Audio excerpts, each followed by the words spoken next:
오늘이 이제 5번째 시간이고요. 5번째 4차원의 영성의 특별히 믿음 적용 부분인데, 우리가 살아가는 환경은 결코 녹록지 않습니다.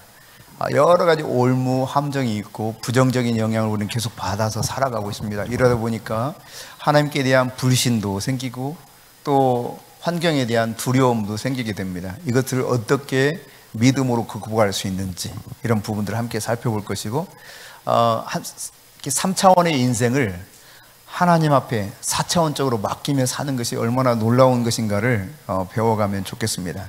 그래서 우리의 그 불신앙의 벽이 허물어지고 진짜 믿음으로 사는 그 삶 속에 하나님의 능력을 경험하고 하나님의 능력을 따라 사는 우리 모든 성도들이 될 수 있기를 바랍니다. 우스갯소리 같지만 한 교회에서 기도를 한 거예요. 왜냐하면 교회 건물이 5층에 있는데, 5층짜리 건물 5층에 있는데 밑에 층이 바로 노래방. 그러니까 노래방에서 교회에서 이제 나 같은 교인 살리신 Amazing Grace 하면은 밑에서는 이상한 노래가 또 울려 퍼지는 거죠. 이름도 몰라요, 뭣도 몰라요, 이런 거예요. 그럼 갑자기 목소리가 들썩들썩해지고, 옛날 그 향수에 젖고 이런 일들이 왔다 갔다 하는 거죠. 이런 일들이 있어서 이제 교회에서 기도를 한 겁니다. 주님, 저곳이 이제 사라지게 해주십시오. 저희가 이제 계산동에 현재 있는 계산동 신한은행 지점 있는 그 건물 5층에 저희들이 있었던 때가 있었어요. 그때 6층에 어떤 그 업체가 계약을 했냐면, 말하자면 술집 바 같은 게 계약을 했습니다. 그 소식을 들었어요. 그래서 이제 곧 공사가 들어가는 거예요. 공사 뚝딱뚝딱. 하여튼 계약했다는 소식을 듣고 그때부터 막 부르짖어 기도했어요. 술집이 들어오지 못하도록. 어느 날 제가 이제 그때도 10시에 기도하고 있는 시간인데, 오전에 막 부르짖어 기도하고 있는데, 저는 이제 기도할 때 좀 큰 소리를 한 편인데, 어떤 사람, 두 사람이 밖에서 막 기도해요. 이렇게 사람 끼우끼우. 근데 그 사람들이 이 술집을 경영하기 위해서 계약했던 사람들인 거예요. 그러든 말든 나는 그냥 계속 기도하는 거죠. 소리내서 계속 기도해요. 그리고 이제 갔거든요. 갔는데 어느 날 얼마나 지났을까 정확히 모르겠는데요, 그 술집이 안 들어오기로 하고 그냥 계약을 그냥 포기했대요. 할렐루야. 그리고 들어온 집이 이제 성형외과인가? 그게 들어왔어요. 성형외과. 근데 오늘 이제 이런 술집에서 노래방에서 계속 위로 올라오잖아요. 또 소리가 위로 올라오니까 참 힘든 거예요. 상가 건물은 방음 장치 잘 안 돼 있잖아요. 막 올라오니 참 어지럽죠. 주말은 그래도 괜찮은데 평상시 이제 계속 그러니까 기도를 했어요. 함께 합심해서 우리 저 노래방에 나가게 해달라고. 근데 어느 날 불이 나버렸네, 노래방에. 다행히 불이 빨리 진화가 돼가지고 교회까지는 미치지 않고 그냥 불이 꺼졌는데 노래방이 이제 망하게 된 거예요.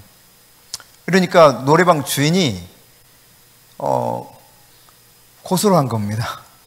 이유인 즉슨, 저 교회에서 우리 노래방 가게 나가라고 기도해서 우리가 결국은 불나서 이렇게 나가게 됐다. 그러니까 이제 목사님 가가지고 이제 변론해라, 하고 싶은 말 해라. 그러니까 난 모르겠다, 우리가 기도해서 그렇다고 생각 안 한다. 그러니까 판사가 하는 말, 아니 노래방 주인은 당신이 기도해서 이렇게 됐다고 믿고 있는데, 아니 믿음을 주장하는 목사님은 의하여 기도한 결과가 아니라 모르겠다고 그러냐, 이런 판결 내용 중에 그런 이야기가 있다는 우스갯소리가 있어요. 사실인지 아닌지 모르겠어요. 근데 이것이 이제 미국에서도 유사한 일이 실제로 거기서 있었다 그래요. 여러분, 우리가 응답받지 못하는 많은 이유 가운데 하나가 뭐냐? 성경은 말합니다. 믿음이 없기 때문에 응답받지 못한다는 거예요. 믿음이 없는 연곤이라 그랬거든요. 그러니까 분명히 구하면 주신다 약속하셨기 때문에 받아야 정상적인데, 받지 못하는 이유는 뭐냐? 믿지 못하는 거예요. 구해놓고. 이게 구해놓고 믿지 못하는 것을 일컬어서 야고보 사도는 뭐라고 말하냐면 요동하는 물결 같다는 거예요. 요동하는 물결.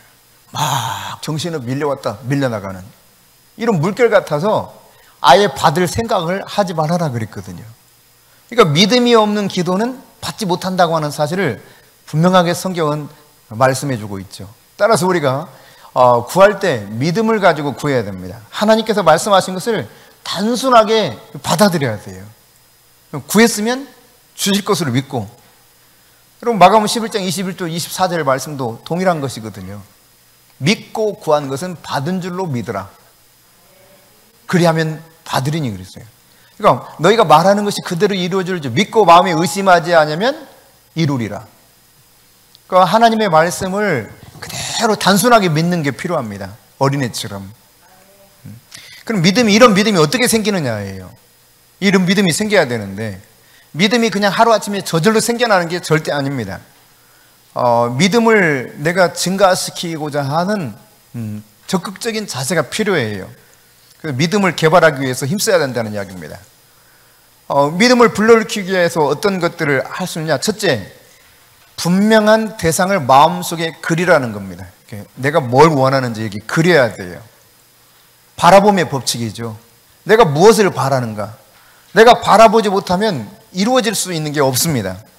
꿈이 없으면 백성이 방자히 행하나니 말씀하신 것과 동일한 원리죠. 아브라함에게 데리고 가서 저 별들 봐라, 별 3개 만들어요. 저 바닷가에 데려가지고 저 모래알들 한번 세어봐라, 3개 만들어요. 근데 그렇게 눈으로 직접 보면서 꿈을 꾸게 만들죠. 너의 자손들이 이와 같이 많아지리라. 여러분, 아브라함은 그런데 이 말씀을 바랄 수 없는 중에 바라고 믿었다고 그랬거든요. 아직 애가 하나도 없습니다. 그런데 그걸 믿었어요. 없는 것을 있는 것처럼 부르신 하나님을 믿었습니다. 그 믿음이 생기고 나니까 실제로 아브라함 당대에는 아브라함의 자녀가 몇 명이었어요? 청년들은 내가 이거 질문했던 적이 있기 때문에 예. 아브라함 자녀가 몇 명이었었죠? 8명 맞아요. 8명 있어요. 8명. 물론 그 중에서도 진짜 약속의 자녀는 몇 명이에요? 단 1명. 그러니까 사실은 7명은 다 껍데기야, 껍데기. 약속의 자녀는 전 생애를 거쳐서 아브라함이 죽기까지 몇 명 있었다고요? 1명, 1명. 물론 이제 이삭이 나중에 자녀를 낳죠. 예. 이삭이 에서와 야곱 쌍둥이를 낳는데 그거에 다 포함하면 셋이야, 셋. 근데 하늘의 무별처럼 바닷가의 모래알처럼 하나님이 너의 후손들을 이렇게 많아지게 하리라 하는 것을 아브라함은 바랄 수 없는 중에 바라고 있는 것을 없는 것을 있는 것처럼 부르신 하나님께 대한 믿음을 가지고 있었어요. 그러니까 믿는 것은 아주 단순해야 돼요. 어린애처럼 철석같이 믿어야 돼요. 예. 그리고 어린아이 같은 믿음이 필요한 거죠. 분명한 여러분이 어떤 것을 원하는지 이 대상을 딱 그려야 됩니다. 분명한 목표라고 표현하기도 했는데, 그래서 기도 제목을 딱 적어놓고 어떻게 내가 기도하는지, 언제부터 기도했는지, 또 그것을 성취해가는 방법 속에서 하나님이 어떻게 하시는지, 왜 이것이 성취하는데 중요한 것인지, 이런 것들을 상세하게 하면 더 좋겠고요.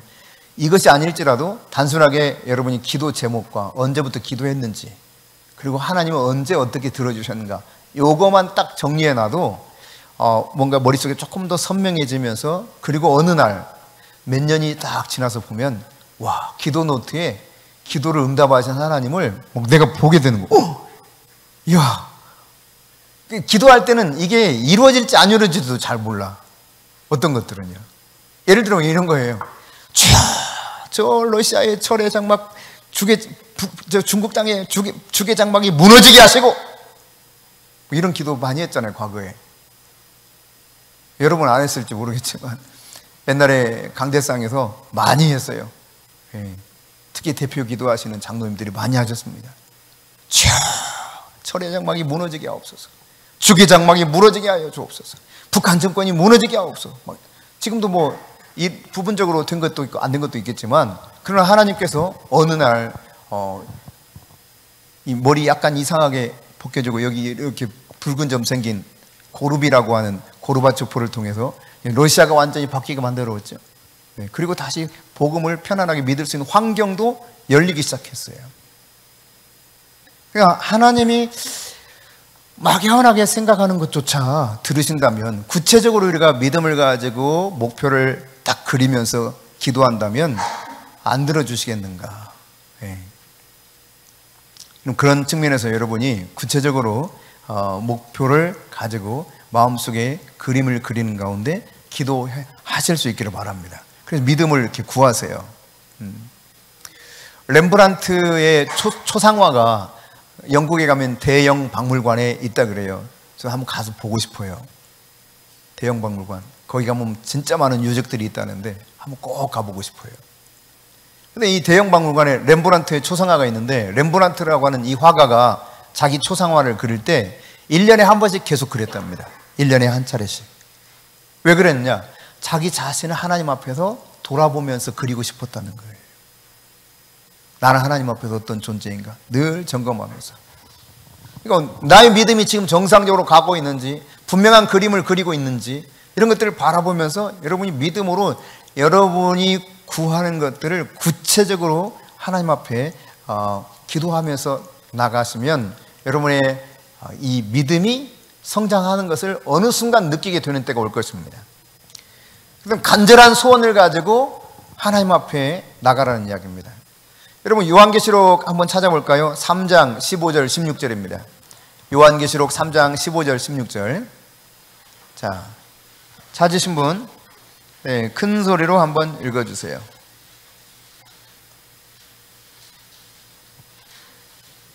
제가 읽습니다. 못 찾았으면. 내가 내 행위를 아노니 내가 차지도 아니하고 뜨겁지도 아니하도다. 내가 차든지 뜨겁든지 하기를 원하노라. 내가 다시요. 제가 요한계시록 3장 15절 16절 찾으셨죠? 이제 한번 같이 읽어봅시다. 시작. 내가 내 행위를 아노니 내가 차지도 아니하고 뜨겁지도 아니하도다. 내가 차든지 뜨겁든지 하기를 원하노라. 내가 이같이 미지근하여 뜨겁지도 아니하고 차지도 아니하니 내 입에서 너를 토하여 버리리라. 아멘. 그러니까 여기 말씀에 보면은 차든지 뜨겁든지 하기를 원한다는 거예요. 미지근한 이런 상태, 그냥 적당히 어떻게 해보려고 하는 상태, 이 상태를 하나님이 원하지 않는다는 이야기입니다. 다른 말로 말하면 열심을 내라는 거예요. 열심을. 믿음에 있어서 열심을 내라는 것입니다. 그러니까 여러분, 우리가 믿음 생활할 때 그냥 적당하게 주님이 뭐 들어주시면 더 좋고 안 들어주셔도 괜찮고 이런 태도로 하나님 앞에 나가지 말라는 말씀입니다. 간절하게 하나님 앞에 소원을 두고 구해라는 이야기예요. 마치 목표가 이미 이루어진 것처럼 바라보면서 간절히 구하라는 것이죠. 하나님은 절대로 미지근한 신앙을 좋아하지 않습니다. 아주 뜨거운 신앙을 가진 사람들을 좋아합니다.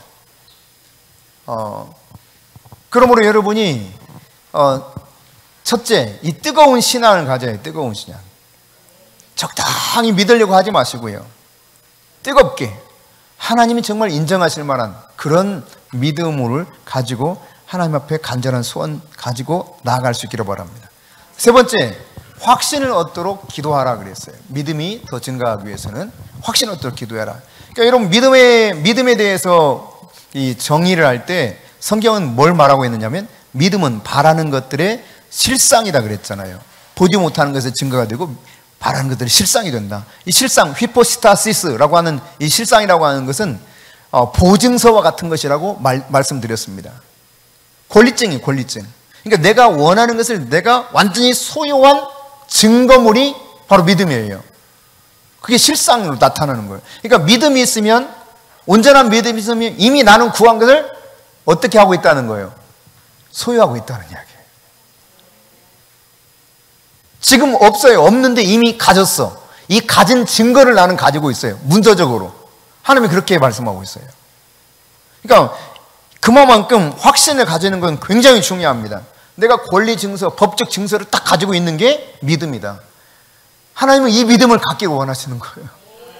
야, 너한테 이 믿음 가지고 있으면 내가 너 안 줄 수가 없어. 이미 증서를 가지고 있는데, 부동산 거래할 때 계약을 했어. 그래서 등본이 딱 넘어갔어요. 그럼 어떻게 돼요? 이전의 주인이 자기가 소유하고 있다고 주장할 수 있어요? 안 되는 거예요. 그때부터 이미 등기상 등록이 되어 있는 사람이 소유주가 되는 것입니다. 마찬가지입니다. 법적인 문서, 권리 증서를 누구에게 주느냐, 하나님이 이미 받은 걸로 아직 내가 거기서 살지 않을 수 있고 아직 내가 그 땅이나 건물을 이용하지 않을 수는 있어요. 근데 나는 이미 그것을 소유하고 있어요. 이 상태가 바로 믿음을 내가 바르게 가지고 있는 상태라는 이야기입니다. 우리나라 좁은 땅덩어리에서 이렇게 이야기하면 이게 조금 이해가 잘 안 될 수 있으니까 예컨대 여러분이 돈이 좀 많아져 가지고 투자를 하는데 저 미국 맨하탄에 투자를 했다 쳐봅시다. 어떤 중간에 뭐 일하는 사람들을 통해서 다 정리해 가지고 문서적으로 그 건물 빌딩 한 채를 샀어. 맨하탄에. 야, 엄청나겠다 진짜. 상상만 해도 즐겁다. 여러분이 그런 사람 많이 나왔으면 좋겠어요. 믿음대로 될지어다. 거기 이제 맨하탄 빌딩 하나를 이렇게 여러분 중에 한 사람이 이렇게 취득을 했어. 그래서 증서를 딱 가지고 있는 거예요. 보내온 증서를. 근데 아직 내가 거기 가서 뭔가 아무것도 하지 않았어. 자, 이제 내 거이 아니에요. 내 거예요. 그 증서를 가지고 있는 것 같은 상황이 지금 믿음을 가지고 있는 상황이라는 이야기입니다. 그러니까 믿음은 흔들릴 수가 없어요. 이미 내가 가져버렸으니까. 그만큼 중요한 게 믿음이에요. 그 믿음의 확신을 얻기까지 기도하라는 이야기입니다. 실상이 딱 내게 들어올 때까지, 와, 이제 내 거다, 이렇게 딱 느껴질 때까지. 여러분, 불의한 재판관, 과부, 이 두 사이에서 벌어진 일을 예수님께서 비유적으로 표현하면서 기도를 가르치지 않습니까? 근데 이 불의한 재판관은 아주 못돼 처먹었어요. 그러니까 과부가 찾아가서 아무리 내가 억울하다 해도 안 들어줍니다. 근데 과부가 한 가지 남아있는 게 있어요. 다 없는데 뭐가 있어요? 아주 끈덕지게 찾아가는 거야, 그냥. 아니면 그거 아니면 이제 살 수가 없으니까. 이 문제가 해결돼야 사니까. 과부가 살 수 있는 비결은 이거밖에 없어. 그냥 끈덕지게 찾아가서 이 문제 해결해 줘라. 난 진짜 이 문제 해결받아야 살 수 있다. 난 도무지 못 산다. 날이면 날마다 찾아와요. 그러니까 이 불의한 재판관이 진짜 도저히 안 되겠네 하고 들어줬다면 하늘에 계신 너희 아버지께서 어찌 너희 구하는 것을 들어주지 않겠냐는 거예요.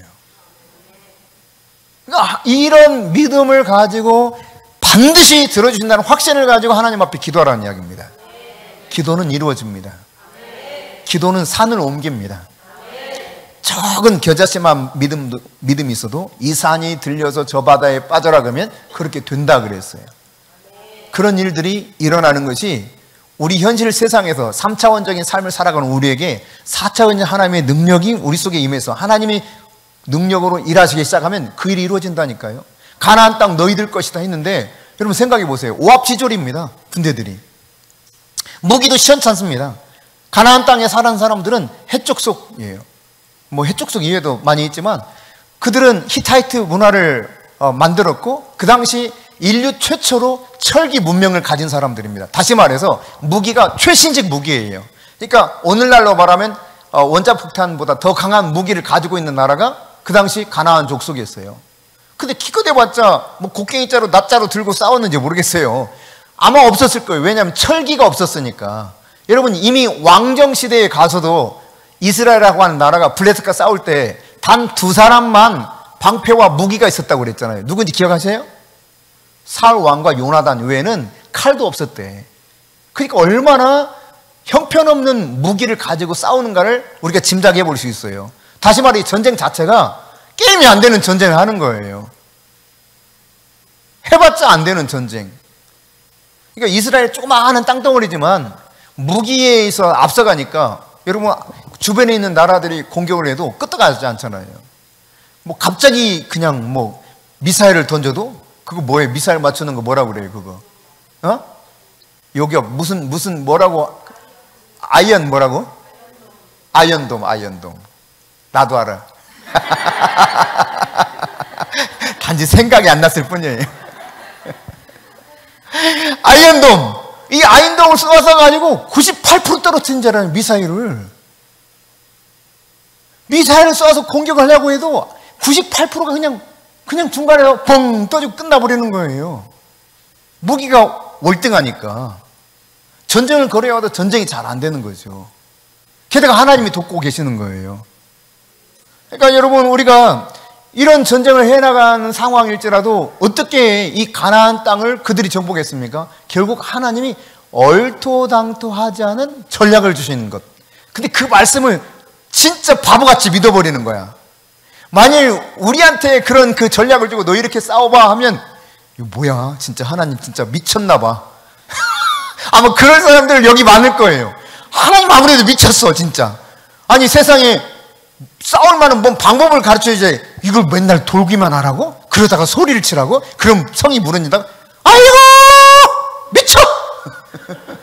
복창 터져! 막 이럴 거예요. 그런데요, 그 엉터리 같은 계획을 주는데 이걸 철석까지 믿어. 참 대단해요. 그러니까 이스라엘 백성들이 형편없는 것 같지만 진짜 대단한 거예요. 여러분 같으면 그렇게 할 수 있을 것 같아요? 위에서 막 죽일 수도 있는데 못한다니까. 아무나 못하는 거예요. 근데 그걸 진짜 어리석게 그걸 믿고 돈다니까요. 의심하지 않고 돌아요. 의심이 생길 여지를 안 줘. 주님이 아무 말도 하지 말래. 찍소리 하지 말고 그냥 내가 하라는 대로 해. 이런 거예요. 그대로 해요. 여기서 막 뭔가 나오려고 해도 아무 말 하지 마. 아무 말 하지 마. 이거 안 들었다가 잘못하면 이미 광야 세대들이 어떻게 죽었는가 알잖아요. 말 안 듣다가 다 죽었잖아. 불뱀에 물려 죽고 연병에 걸려 죽고 다양하게 죽은 걸 지켜봤기 때문에 하나님 말씀하시는 거 안 들었다가 말하지 말라고 하는데 괜히 여기서 속에다 에이씨 진짜 내가 왜 이렇게 돌아야 돼? 한마디 했다가 죽으면 어떡해? 그러니까 조용히 돈 거예요. 돌았어. 근데 결국은 이 땅을 정복하지 않습니까? 그러니까 믿음이란 건 이런 거예요. 여러분 참 바보 같은 것 같이 생각되는데 그냥 하나님 말씀을 철석까지 믿는 거야.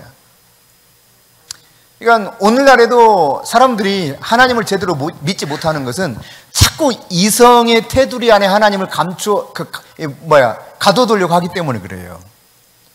이성과 감정과 의지가 하나님의 말씀에 성령에 장악되면 놀라운 하나님의 능력을 경험할 수 있게 되는 것입니다. 근데 자꾸 내 이성으로 내 감정으로 나의 의지로 하나님을 제한시켜 버리죠. 여러분이 이러한 부분들을 뛰어넘어서 확신을 얻기까지 그렇게 믿음으로 나갈 수 있기를 바랍니다.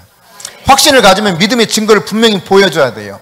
믿음의 증거가 뭐냐? 내가 불신앙의 말을 하는 것이 아니라 신앙의 말, 믿음의 말을 하는 겁니다. 할렐루야. 내가 믿음의 말을 한다는 것은 무슨 말입니까? 성경이 그렇다면 그렇다고 인정하고 말하는 거예요. 하나님 이렇게 말씀하시니까 이렇게 하실 거야. 나는 그걸 믿어. 이렇게 하는 겁니다. 할렐루야. 예, 그렇습니다, 여러분. 아주 간단한 원리인데 그렇게 살아가게 될 때 하나님이 일하시는 것입니다. 예, 뭐 엉뚱한 이야기처럼 들릴지 모르겠지만 어느 날 수련회를 갔는데 제가 이 이야기 한 적이 있어요. 수련회를 갔는데 그 당시 고3 아이가 억지로 엄마의 그 등살에 못 이겨가지고 그 엄마가 보통 엄마가 아니거든요. 그분하고 한번 붙으면 이기기가 참 힘들어요. 얼마나 대단하신 분인지 몰라요. 근데 이 믿음에 대해서는 뭐랄까 욕심이 있어요. 막 성격은 그냥 정말 그냥 한번 말로 싸움 붙었다가 이기기 참 힘들어. 그런 분인데 믿음에 대해서는 얼마나 또 이렇게 욕심이 많은지. 그러니까 이 아들을 데리고 가는 거예요. 이지광이라고 하는 아들. 그 당시 고3이었습니다. 막 얼마나 해댔는지 엄마의 등살에 못 이겨서 이렇게 고3인데 이렇게 끌려왔어. 수련회. 1박 2일 수련회. 그때 이제 수련을 하다가 내가 막 기도를 인도하다가 치유 기도를 인도하는 때예요. 치유 기도를 인도하다가 갑자기 떠오르는 거예요. 우리 큰딸이 이렇게 약간 부정교합이에요. 그래서 이게 안타까운 마음이 들어서 주여 이 시간 부정교합은 나사렛 예수 그리스도의 뭐 정상적으로 들어갈지어다. 정확하게 예쁘게 배열될지어다 하고 내가 선포했거든요. 내 딸을 생각하면서. 근데 우리 딸에게는 전혀 그런 일이 일어나질 않고 그 자리에서 갑자기 이지광이라는 애가 막 너무 당황해하는 거예요. 당황스러워하면서 막 어쩔 줄을 몰라요. 막 그러더니 이제 그 시간이 끝났어. 잠시 휴식 시간이야. 바로 거울을 꺼내더라고요. 그래서 지광아 너 왜 그래?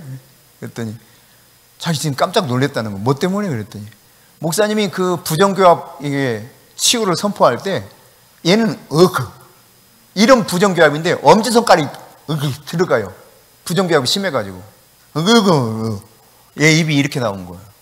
근데 그렇게 끌려오면서 엄마한테 끌려오면서 그때 속으로 내가 진짜 하나님이 살아계시는 거 나는 못 믿어. 근데 하나님 진짜 살아계신다면 이 부정교합 고쳐주면 내가 믿지만 아니면 난 절대로 이제부터는 교회 안 다닌다고 이러고 올라온 거예요. 속으로 아무한테도 이야기 안 하고. 근데 저는 그걸 알 리가 없지요. 나는 내 딸이 생각났어 기도하다가. 그래서 난 선포했어요. 근데 얘가 이게 그냥 뻐드랑니처럼 나온 게 있어서요. 이게 정상적으로 쏙 움직여서 순식간에 정상이 돼버린 거예요. 깜짝 놀라게 된 거예요. 본인이 너무 당황해가지고. 그리고 거울로 확인해 보는 거예요. 그리고 막 놀라는 거죠. 여러분, 그러니까 우리가 하나님이 주시는 생각과 하나님이 주시는 어떤 말씀들을 그대로 받아서 그냥 질러야 돼요. 질러야 돼요. 주저하지 마시고. 그냥 믿음의 증거를 보이는 거예요. 내가 믿음으로 말을 하는 거예요. 그때 하나님이 역사하시는 것입니다. 우리가 바라는 것들이 확신이 들 때까지 기도하고 확신 있는 것을 말로 표현해내는 겁니다. 의심하지 않고. 마귀는 자꾸 이 믿음을 갖지 못하도록 방해합니다. 이런 마귀의 공격이 있을 때마다 믿지 못하게 방해하는 어둠의 세력들의 공격이 있을 때마다 여러분이 믿음으로 명령해야 돼요. 나에게 믿지 못하게 방해하는 어둠의 세력아 예수 이름으로 떠나갈지어다 선포해야 돼요. 믿지 못하게 방해하는 거 있기 때문에 하나님 믿음의 주요 온전케 하시는 우리 주 예수 그리스도를 이 땅에 보내주셨는데 그분을 바라보라고 했는데 그분을 바라보지 못하게 만든단 말이에요. 그러면 내가 믿지 못하게 계속 방해하는 이 어둠의 세력을 향해서 기도하는 겁니다. 믿음을 방해하는 더러운 귀신아 내게서 묶임받고 떠나갈지어다 명령하면서 기도하는 거예요. 여러분이 어떤 문제가 있든지 너는 내게 부르짖으라 내가 내게 응답하겠고 내가 알지 못하는 크고 은밀한 일을 내게 보이리라. 그 보여주신 하나님을 만나야 돼요. 예.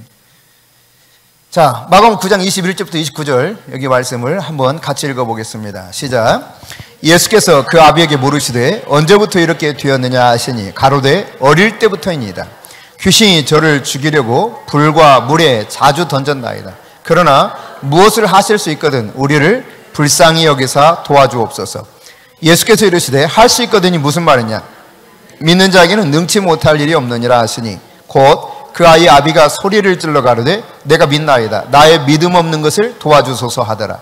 예수께서 물 위에 달려드는 것을 보시고 그 더러운 귀신을 꾸짖어 가라사대 벙어리 두고 귀먹은 귀신아 내가 네게 명하노니 그 아이에게서 나오고 다시 들어가지 말라 하시매 귀신이 소리 지르며 아이로 심히 격려를 일으키게 하고 나가니 그 아이가 죽은 것 같이 되어 많은 사람이 말하기를 죽었다 하나 예수께서 그 손을 잡아 일으키시니 이에 일어서니라. 집에 들어가시매 제자들이 종용이 묻자오되 우리는 어찌하여 능히 그 귀신을 쫓아내지 못하였나이까. 이르시되 기도 이외에는 다른 것으로는 이런 유가 나갈 수 없느니라 하시니라. 아멘. 여러분 예수님이 변화산에 올라가셨어요.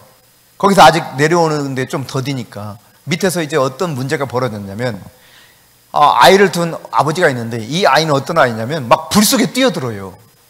여러분 그런 애를 둔 부모를 한번 상상해 보세요. 막 물 속에 뛰어듭니다. 죽으려고 뛰어드는 거예요. 그러니까 한시도 이 아이에게서 눈을 뗄 수가 없어. 그래서 이 아이를 데리고 와서 제자들에게 좀 기도해달라고 고쳐달라고 했는데 도무지 안 되는 거예요. 그러던 차에 옥신각신하고 있었던 차에 예수님이 변화산을 내려와요. 그때 예수님 만나게 되죠. 그리고 이 아버지가 예수님께 자초지종을 이야기합니다.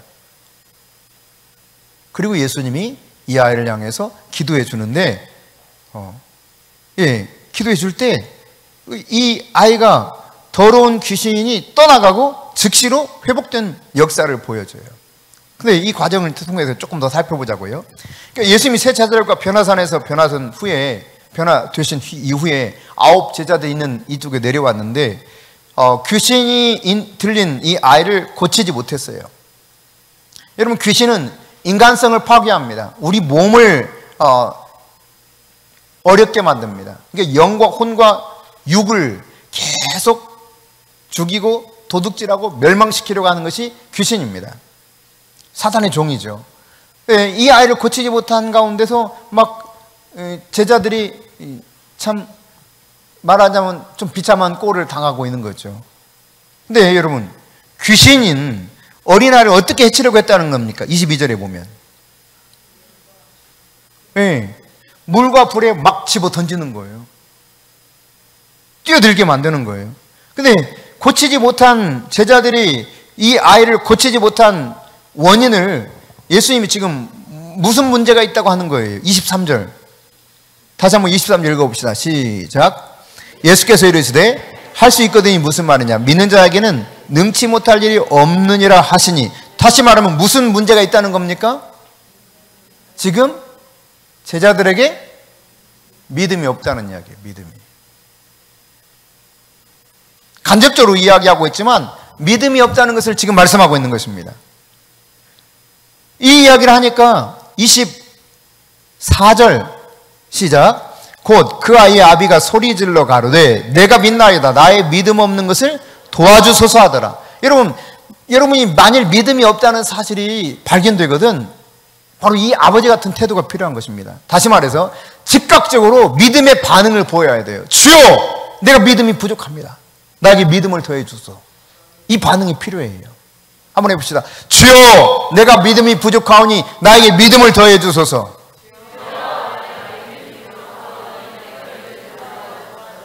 여러분 목소리에서는 간절함이 묻어나지 않는다.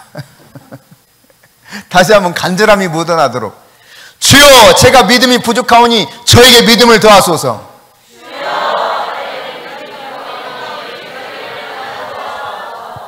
이제 조금 묻어나긴 하네요. 하나님이 진짜 원하는지 그렇지 않는지를 아셔요. 이 믿음 없는 것을 불쌍히 여겨달라고 즉각적으로 그렇게 반응을 보일 때 예수님이 25절에 이렇게 말씀해요. 시작. 예수께서 무리에 달려 모이는 것을 보시고 그 더러운 귀신을 꾸짖어 가라사대 벙어리 되고 귀먹은 귀신아, 내가 내게로 명하노니 그 아이에게서 나오고 다시 들어가지 말라. 아멘. 그러니까 귀신에게 명령한 내용은 아주 간단합니다. 아이에서 나와라. 다시 들어가지 말아라. 이렇게 예수님이 기도하셨다는 이야기예요. 그러니까 여러분, 우리는 그게 운명이려니, 그건 내가 어쩔 수 없이 그냥 짊어지고 가야 되는 것이니, 이렇게 생각하고 받아들이면 안 된다는 이야기입니다.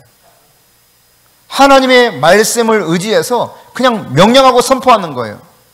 귀신에게 나와라. 다시 들어오지 못할지다.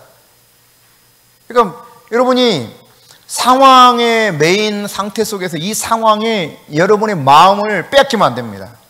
상황을 변화시킬 수 있는 분이 하나님이십니다. 성경에 보면 이런 기적들이 계속 보이지 않습니까? 그죠?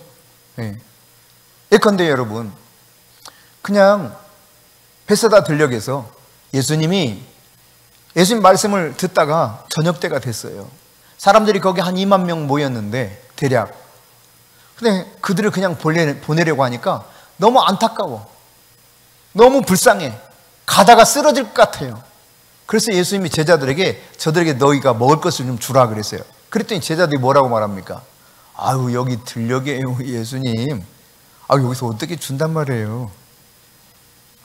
그러자 제자 중에 한 사람이 또 빌립, 아주 계산이 굉장히 빨라요. 저게 이렇게 무슨 몇 곱하기 몇 이런 식으로 하면은 빠르게 계산하는 친구들이 있더라고요. 예컨대 여기 우리 김자매 또 누가 그렇게 계산이 빠르더라? 하여튼 이렇게 빠른 사람이 있더라고요. 계산이. 맞아. 우리 박정우 집사님도 굉장히 빠르시더라고요. 탁 하면은 바로 계산이 나오더라고요. 근데 빌립이 그런 사람, 빌립이 딱 계산이 되는 거야.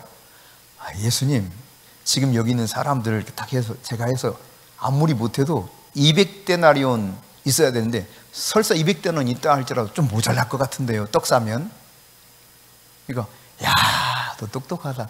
진짜 너 제자답다. 이러면 얼마나 좋겠어. 아마 자기는 그런 말 듣고 싶었겠지. 근데 예수님 뭐라고 말씀하세요? 빌립을 시험하려고 그랬다는 거예요. 빌립을 시험코자 하기 위해서 일부러 그렇게 그 상황을 만들었었다는 거예요. 이건 물론 요한의 해석이기도 하지만 성경이 분명히 그렇게 말하고 있기 때문에 다양한 의도와 목적을 두고 하시는 건데, 그 중에 하나가 빌립의 믿음을 시험하기 위해서였는데, 빌립은 이성적으로 판단하지 믿음으로 그것을 받아들이지 못하더라는 이야기입니다. 너희가 먹을 것을 주라 그랬으면 줄 수 있다는 겁니까? 없다는 겁니까? 근데 솔직히 없는데 어떻게 없단 말이야. 근데 참 진짜 세상적으로는 또라이 같은 제자 하나 있었어요. 그게 누구냐면 안드레야. 안드레가 얘가 진짜 촐랑촐랑 했는지 예수님 사랑받고 싶었는지 모르겠지만 막 돌아다니다가 어린애 도시락으로 싸온 물고기 2마리와 떡 5개를 가져와가지고 예수님 여기 있습니다 하고 갖다 준 거예요. 그러니까 제자들이 싹 쳐다봤겠지. 저거 진짜 여전히 또라이 짓 하네 이럴지 몰라요. 근데 예수님이 그걸 들고 감사기도 하시고 나눠주기 시작하잖아요. 잘 아시다시피 다 배불리 먹고, 그리고 예수님 다시 명령한 남은 것을 다 거둬와라 그랬어요. 그랬더니 그 거둔 것이 얼마나 되었다고요? 12바구니. 정말 놀라운 일이 일어난 거예요. 없는 것을 있는 것처럼 하시는 분이 살아계신 하나님이십니다. 근데 우리는 눈에 딱 봐서 없으면 안 돼, 없네. 우리의 이성적인 생각으로 판단해서 거기서 끝내요. 여러분, 가능성 있는 것만 가능하게 한다면 하나님 아니시죠? 그런 하나님 믿을 필요가 없어요. 다 내가 해야 되는데 뭐 어차피 안 되는 것, 못하는 것을 하나님을 통해서 하게 되는 그 은혜를 누리는 것이 믿음입니다. 그러므로 여러분 그 믿음을 소유해야 돼요. 그런 믿음의 능력을 그냥 이 과정을 거쳐가면서 공부하는 과정으로 생각한다면 참 마음 아픈 일입니다. 제가 기도하는 것 중에 하나가 그거예요. 우리 성도들이 이 4차원의 영성 이 과정을 거쳐가는데 지식적으로 받아들여서 그렇다더라 이것을 받아들이는 것에 그친다면 참으로 안타까운 일인데, 주님 저들이 진짜 믿음으로 사는 것을 깨달을 수 있도록 4차원의 삶을 실제로 살아낼 수 있도록 주여 도우소서 이 기도하고 있거든요. 그러려면 이걸 그냥 어린아이처럼 믿어서 받아들여서 그렇게 살아가는 거예요. 믿음의 반응을 보이면서 나가는 겁니다. 단순하게 선포하는 것입니다. 아이에게도 귀신아 나와라, 다시 들어가지 말아라. 그렇게 되었을 때 하나님이 역사하신 것을 보게 되죠. 그러니까 여러분 같이 해봅시다. 나는 운명과 환경을 다스리는 사람이다. 그러니까 운명과 환경이 어쩔 수 없다고 생각하고 여러분이 그대로 포기하면 안 된다는 말씀입니다. 이것을 뛰어넘어서 역사하는 하나님을 볼 수 있어야 돼요. 하나님 지금도 살아계십니다. 지금도 그분은 능력으로 역사하시는 분이십니다. 이 모든 사건을 지켜본 제자들이 예수님께 궁금해서 물었어요. 예수님, 근데 예수님 뭐예요 도대체? 우리 여지껏 따라다니면서 배웠는데 왜 우리는 안 되고 예수님 되는 거예요? 진짜 비결 좀 가르쳐 주세요. 언제까지 이 비결을 안 가르쳐 주시려고? 근데 예수님이 간단하게 말씀하시죠. 사실은 다 보여준 거예요. 제가 여러분에게 언젠가 말씀드렸었죠. 목회자 세미나에 갔다가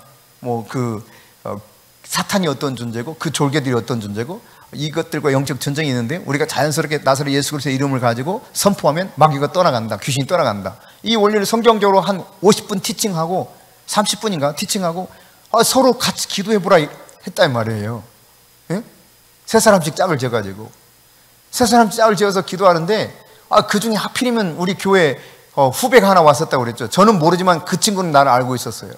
그러니 얼마나 더 이게 난감해요. 셋 중에 하나가 귀신이 드러나게 되는데 만약에 내가 귀신이 드러나봐요. 우리 모교에 다 소문이 자자할 거 아니야. 아니 그 신학교까지 갔다는데 우리 기도할 때 근데 귀신 나타나더라고요. 이러면 그 참 다행히 하나님이 체면을 살려주셔가지고 저하고 우리 동기 그 목사님에게서는 나타나지 않고 우리 후배한테 귀신이 나타났다니까요. 그래서 우리 동기 목사 권호일 목사라고 그러는데 이 친구가 먼저 기도했어요. 자기가 먼저 해보겠대. 나사렛 예수 그리스도님 배운 대로 아주 간단해. 배운 건 간단해. 나사렛 예수 그리스도님으로 귀신아 떠나가라. 떠나가라! 가라! 안 가. 나는 사실 기다렸어요. 아, 이제 내 차례다. 가라! 예수의 이름으로 떠나가라! 가라! 가! 이렇게 외치진 않았는데, 그래도 내가 외쳤단 말이에요. 그렇게 큰 소리는 안 했어도. 거기 그룹이 다 있으니까. 나는 나름 믿음을 가지고 외친다고 외쳤어요. 안 나가더라고. 그래서 우리가 고민이 돼가지고, 왜 안 나가지? 아, 귀신이 드러났는데? 야, 권 목사, 우리 둘이 한번 같이 해보자. 동시에 나사렛 예수 그리스도로 떠나갈지어다.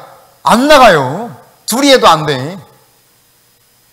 그래서 우리 동기 목사 하나를 불렀다니까요. 후나 이리 와서 우리 좀 도와줘라.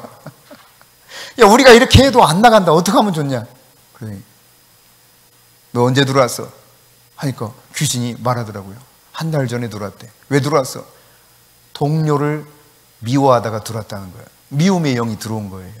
근데 이게 쫙 목소리가 밖에서 나오니까 아주 그냥 선명하게 귀신이라는 사실을 알 수 있는 거예요. 이 애가 여자애였는데 남자 목소리가 나와요. 이상한 남자 목소리. 마치 그 필름이 뭐라고 합니까? 이 테이프 필름에서 약간 이상하게 나오는 흐느적거리면서 나오는 있잖아요. 그런 소리가 나오는 거예요. 왜? 왜 들었냐고 하니까 미워하다 들었다는 거예요. 그러니까 조용히 떠나가. 그러니까 쏙 빠져나가서 정상적인 얼굴로 싹 돌아오는 거예요. 제가 질문했다니까요. 야, 훈아, 야, 너하고 우리하고 차이가 뭐냐?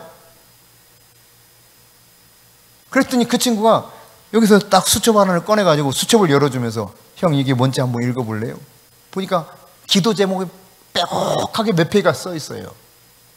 뭐 예를 들어서 한경숙 뭐뭐뭐뭐뭐뭐, 김혜린 뭐뭐뭐뭐뭐 해가지고 이름이 여러 장이 있는 거예요. 형, 이게 한 200명 가까이 되거든. 이 사람들 그냥 이름만 부르고 1분씩만 기도해도 200분이야. 그럼 너는 기도 얼마 한다는 거야? 그랬더니 그건 뭐 묻지 말고, 형 저기 강사들이 보통 기도를 하루에 몇 시간 할까? 아, 빨리 말해봐. 최소 3시간에서 많게는 8시간 기도한다는 거예요. 하루에. 조인규 목사님 간증할 때 그런 이야기 한 적 있어요. 사랑의 교회에 가서 집회를 할 때, 오카노 목사님 살아계실 때, 그때 집회를 하러 가셨는데, 이분이 이제 간증할 때 그런 이야기 하더라고요. 자기가 초창기에 기도를 하루에 5시간씩 했대. 5시간. 그러니까 이제 사람들이 속으로 와 할 거 아니에요. 5시간, 혹시 5시간 기도해 보셨어요?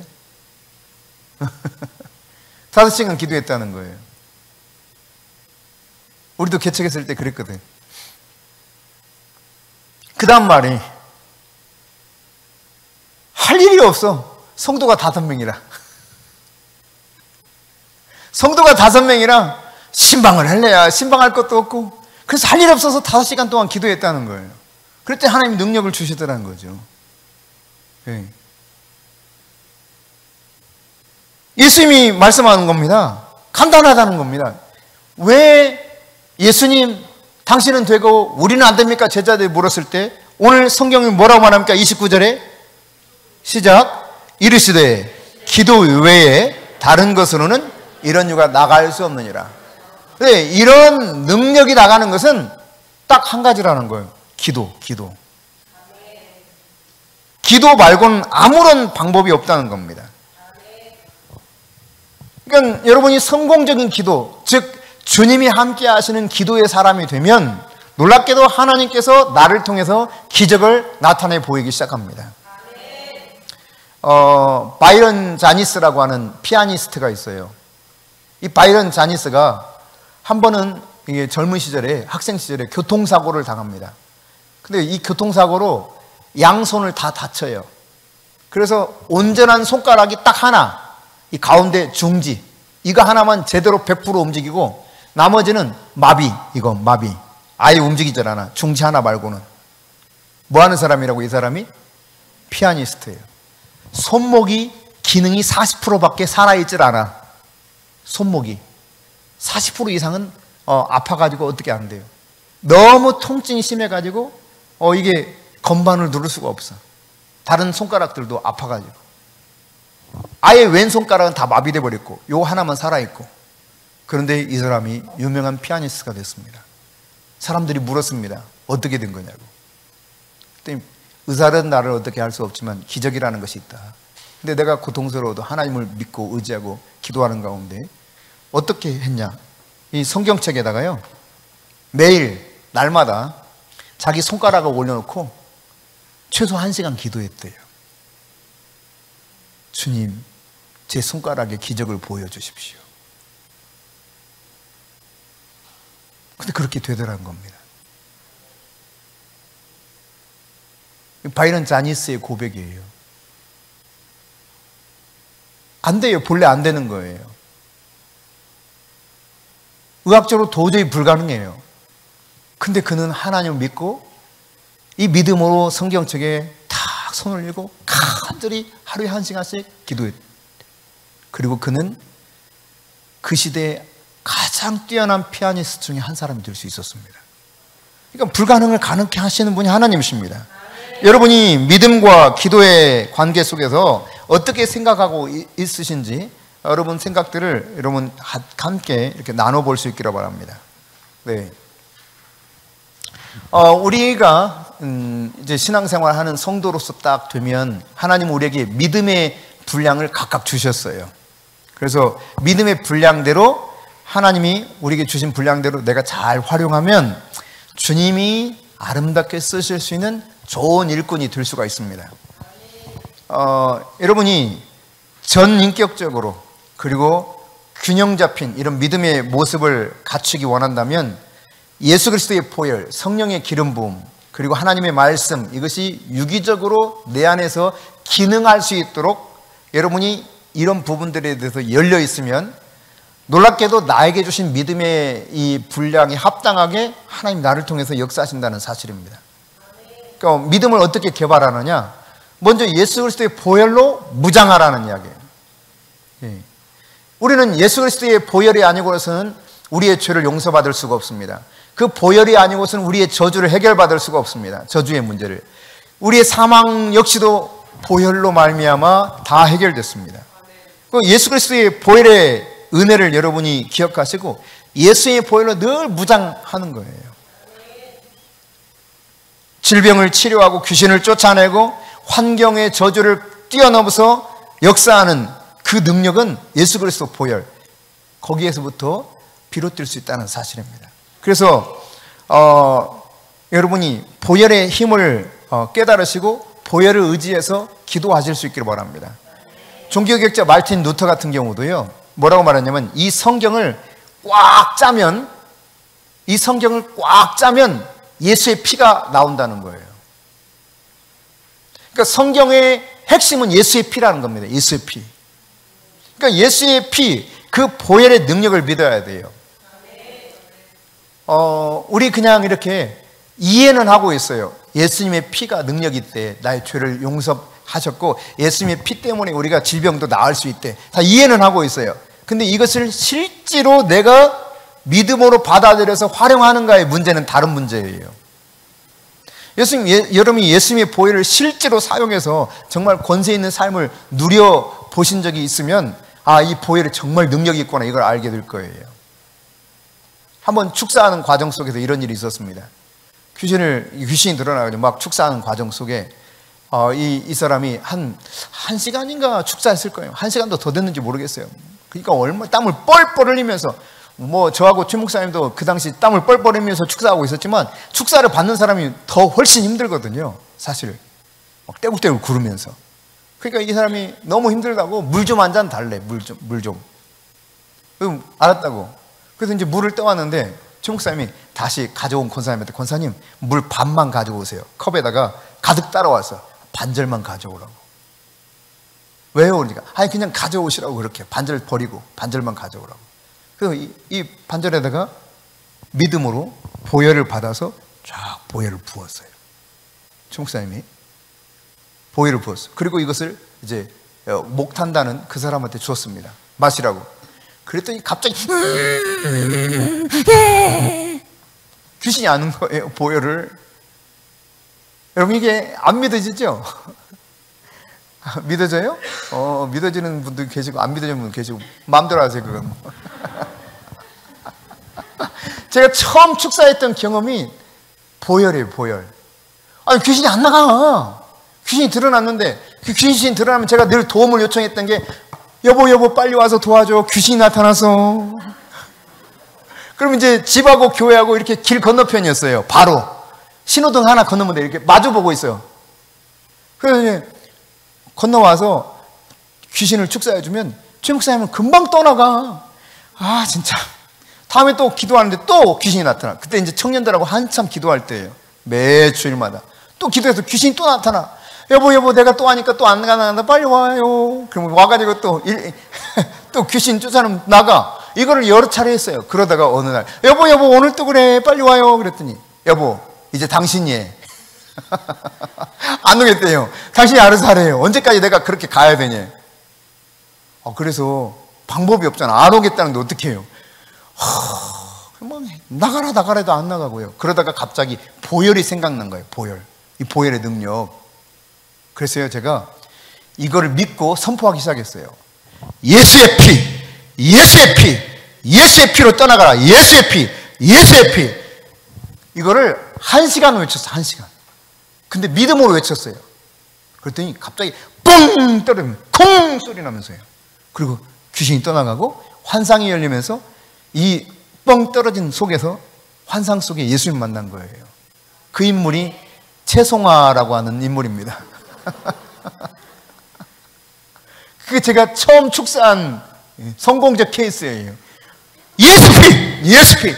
목이 쉬도록 1시간 동안 했다니까. 그래서 떠나가더라고요. 예수 피의 능력이 있어서. 다음부터는 좀 쉬워져요, 이게. 분신사바. 여러분, 애들이 놀이처럼 하는 게 있습니다. 저는 사실 그거 어떻게 하는지도 잘 몰라요. 근데 분신사바 한대요, 이렇게. 그러면서 저주를 건대요, 저주를. 상대방에게. 내가 미워하는 그 사람한테. 왼수를 갚으려고. 근데 자기가 그렇게 막 분신사바 저주를 걸었는데, 실제로 그 친구가 진짜 그렇게 됐다는 거예요. 그 이야기를 약간 이렇게 자랑스럽게 하듯이, 그 당시 중3 아이가, 지연인가? 걔가 이름이 지연이 아닌 것 같다. 서지연 맞나? 하여튼 예? 서연이. 진서연이구나. 서연이. 얘가 그렇게, 그런 거예요. 그래서 내가, 귀신을 네가 왜 초청해? 너 지금 이미 그 분신사바 귀신이 네 속에 들어갔는데 빨리 회개해. 그랬더니, 안 하겠대요. 막 눈이 갑자기 팍 뒤집히면서. 보혈 찬송을 막 하기 시작했어요. 그 당시 중고등부 부장 선생님이 우리 김은정 권사님이었어요. 가지고 목회실을 진서연이 데려오라고 그래가지고 못 나가게 잠궈놓고 내가 딱 막아놓고 막 보혈 찬송을 불렀어요. 막 길길이 처음에 뛰는데 조금 부르니까 그냥 이 귀신이 떠나가고 순한 중3 아이로 돌아왔어요. 소녀로. 보혈은 능력이 있습니다, 여러분. 주의 피 믿고 주의 피 믿고 예수 피 믿고 그러면서 내가 계속 찬양했거든요. 시끄러, 듣기 싫어, 찬양하지 마. 그러는데 귀신아 가만히 있어. 계속 찬송. 그리고 예수의 보혈의 능력이 있어요. 우리 믿음을 엄청나게 증가시켜 줍니다. 이 보혈의 능력을 여러분 확실하게 믿고 주장하세요. 하가이도 사례만 들면 이렇습니다. 어느 날 그 당시 아마 5살인가 그랬을 거예요. 그 집에 둘째 딸이 아니다, 큰딸이 이 집안에서 이렇게 천정이나 벽을 보면 막 운다는 거예요. 거기만 쳐다보면서. 아무리 달래도 소용없다는 거예요. 별짓을 다 해도 안 된다고. 목사님 어떻게 하면 좋겠냐고. 제가 그랬어요. 지금 이 아이가 우는 게 왜 우는 줄 아느냐 그랬더니 어디 아파서 우는 게 아니다. 근데 왜 그래요? 그래. 귀신을 보기 때문에 그렇다. 귀신을 보기 때문에. 그러니까 앞으로 이렇게 해라. 그냥 가가지고 당신이 그냥 예를 들어 천정을 보고 운다. 그럼 그 천정을 향해서 손을 뻗고 예수 보혈만 외쳐라. 아주 단순하게 가가지고 또 우는 거예요. 그러니까 예수 하니까 얘가 막 깔깔깔 웃더라는 거예요. 뭐 신이 나가지고 막 깔깔 웃더라는 거예요. 울다가 갑자기. 왜 그러니까 여기 떠나간다는 거죠. 귀신 꼼짝 못하고 떠나가는 거예요. 그 집에 이제 시어머니가 곳곳에 부적을 벽에 속에도 집어넣고 뭐 그냥 믿는 아들이에요. 믿는 아들인데 시어머니가 믿는 아들이고 뭔가 소용없어. 시어머니가 그런 거 어떻게 하겠어. 시어머니가 베개 속에도 집어넣고 어디다 집어넣고 막 한 거예요. 귀신이 달라붙어 있는 거죠. 근데 예수 피해 이놈들이 꼼짝 못하고 떠나간단 말이에요. 할렐루야. 예수 보혈 능력을 믿으시고 보혈로 씻으시고 보혈을 바르시고 보혈을 마시고 보혈을 뿌리고 덮어라. 여러분 이게 이상한 것 같습니까? 성경은 말합니다. 우리가 피 뿌림을 얻기 위하여 우리가 부름 받았다는 거예요. 할렐루야. 성경 내용이 진리인 것을 믿을 수 있기를 바랍니다. 그 다음 우리가 믿음을 어떻게 증가시킬 수 있느냐? 성령의 기름 부으심을 받으라는 사실이에요. 성령 충만하지 않으면 믿음이 자라지를 않습니다. 성령의 이 기름 부음은 임파테이션을 통해서도 흘러 들어옵니다. 또 내가 이 성령에 대해서 알아가면서 훈련하게 되면 점점점 믿음이 증가합니다. 그러니까 성령의 다양한 그런 은사들에 대해서도 훈련하면 훈련할수록 점점점 그것이 활성화되면서 믿음이 증가해요. 그리고 우리가 앞서 살펴봤던 것처럼 기도하면 만큼 우리의 믿음은 증가하게 되어 있습니다. 근데 사실 여러분 생각해 보세요. 기도하려고 하면 기도가 잘 돼요? 너무 쉽게 아니요가 나와요. 그렇죠. 잘 안 되죠. 조인기 목사님도 그랬대요. 정말 기도하고 싶은데 기도를 막 열심히 해도 진짜 열심히 했다 하고 눈 떠보면 기껏 해야 30분 지났대요. 저도 막 기도를 엄청 열심히 막 해보는 거예요. 사람들이 진짜 기도를 왜 이렇게 잘하는지 모르겠어. 막 성산유처럼 뜨겁게 막 계속 기도하는 거야. 지치지 않고. 근데 우리 교회에서 이제 모교회에서 잘할 때 근데 사람들이 막 시끌시끌 기도하는데 전 기도하다가 할 게 없어. 그 눈 떠보면 시계 보면 5분 지났어. 막 성도들은 뭐 요지부동 계속 기도하고 있어. 그럼 또 이제 뭔가를 막 쥐어짜내서 막 기도를 하는 거예요. 그러다 시간 보면 또 5분 정도밖에 안 지났어. 야, 기도하는 게 왜 그렇게 힘드는지. 조인기 목사님도 그랬대요. 진짜 기도 열심히 해도 30분 이상을 못 채웠다는 거예요. 그러다가 성령이 임하셔서 그가 불덩어리가 되고 방언이 터지면서 이제는 아까 말씀드렸던 것처럼 5시간도 막 기도하는 거예요. 그러니까 기도하다 보면 여러분 자연스럽게 믿음이 증가되면서 놀라운 일들이 일어난다니까요.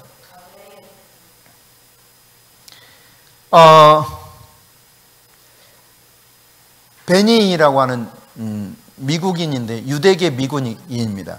이분이 성령의 사람 가운데 하나거든요.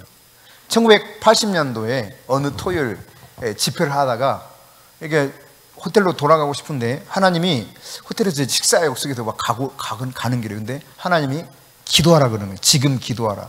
그래서 지금 가서 식사해야 되니까 식사 후에 기도하면 되죠 하고 갔다는 거예요.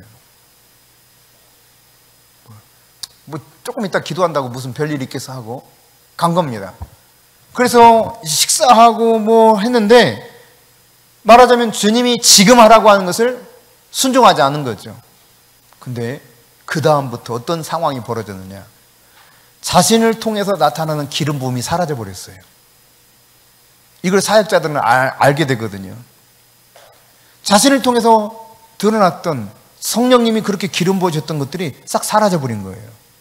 그러면서 그가 이 기름 부음이 진짜 순종을 통해서 오는구나. 이걸 깨닫게 돼요. 여러분 성령의 기름 부음을 받기를 원한다면 말씀에 순종할 수 있기를 바랍니다. 성령이 말씀하시는 것을 여러분이 어떠한 일이 있어도 귀 기울여 들을 수 있기를 바랍니다. 우리의 믿음을 증가시키는 것 가운데 하나가 뭐냐? 하나님의 말씀으로 무장하는 것입니다. 여러분 성경은 분명히 말하고 있죠. 로마서 10장 17절에 그러므로 믿음은 들음에서 나며 들음은 그리스도의 말씀으로 말미암았느니라. 아멘. 그러니까 믿음이 어디서 나온다는 겁니까? 뭘 들어요? 그리스도의 말씀. 그러니까 말씀으로 내가 무장되는 만큼 믿음이 나도 모르게 자라나는 겁니다. 할렐루야. 제가 우리 중고등부 학생들에게 오늘부터 잠언을 한 장씩 읽으라 그랬습니다. 그래서 한 달 동안 꾸준히 읽으면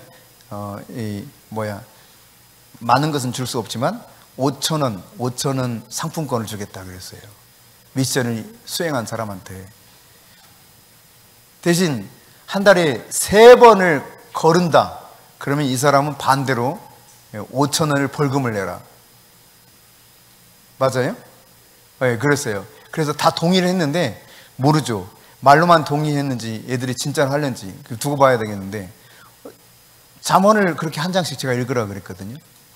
네. 벤 카슨이라고 하는 사람이 있었는데, 이 사람은 어머니가 속아가지고 말하자면 그 남편하고 산 거예요. 남편이 총각이라고 그랬는데 알고 보니까 유부남이야. 헐. 근데 애를 낳았어. 어떻게? 또 둘째를 낳았어.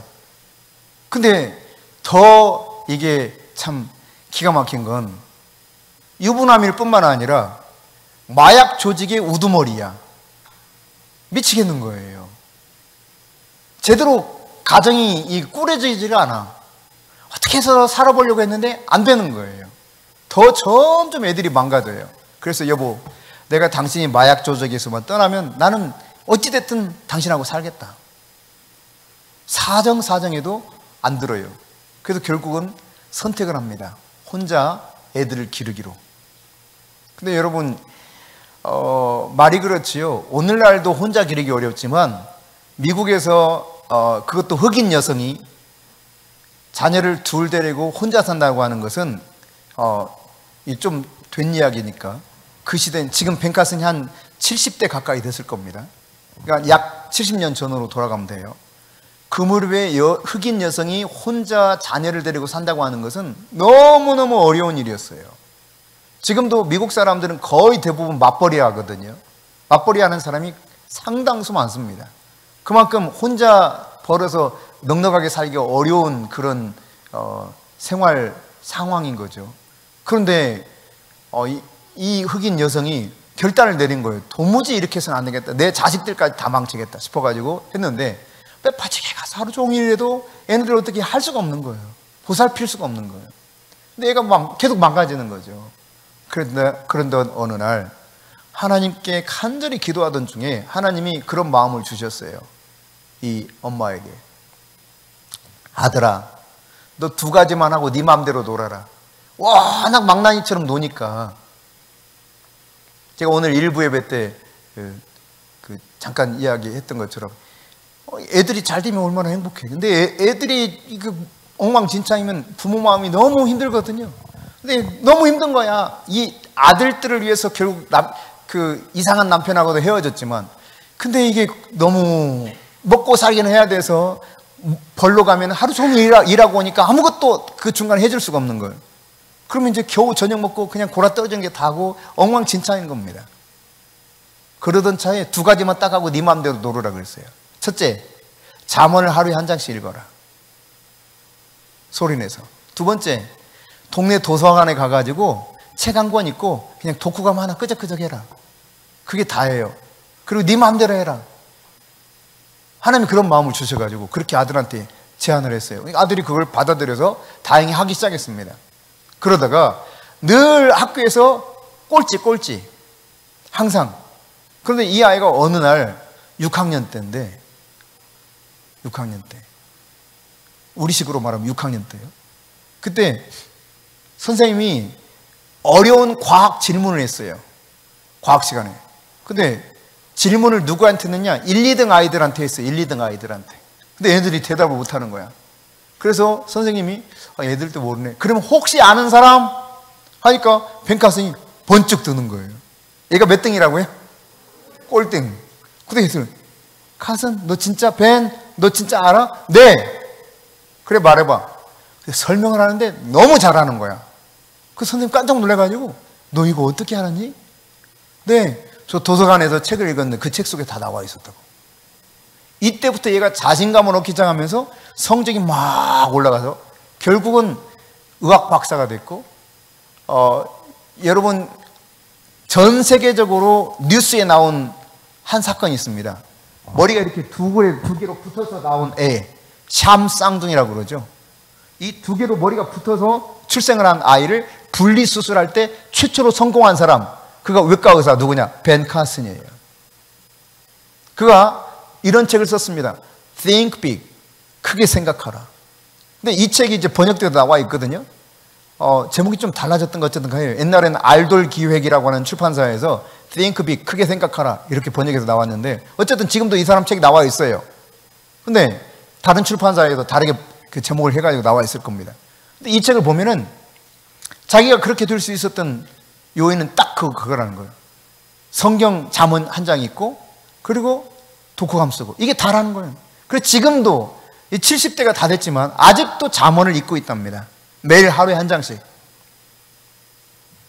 그런가 하면 여러분들에게 예전에 제가 한번 추천도서로 추천해둔 책이 있습니다. 그 책은 솔로몬의 부작 잠언 31장이라는 책이었어요. 이 책의 저자가 누구였더라? 스티븐 스캇이라는 사람입니다. 스티븐 스캇.